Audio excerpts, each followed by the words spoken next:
Sa sidebong to ay isang virgin na gubat. Makikita nyo pa yung itsura ng bundok.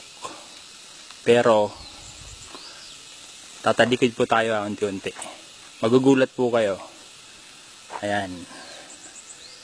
Ito po.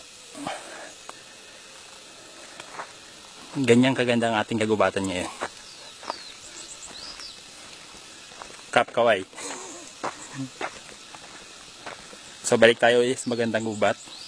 Lapit na nilang tawirin. So konti na lang po eh. So, naghihiwala lang po sa kanila yung creek na to. So pag naubos po yung puno sa kabila, dito na po sila sa kabila. Kita mo dyan, tinatapon lang yung mga tira eh. Sa ilalim. Lahat oh, pinahagis lang. Grabe, nakakalungkot to. Pero hindi natin sila masisisi. Yung kanilang hanap buhay. Sana mabigyan sila ng hanap buhay ng ating gobyerno.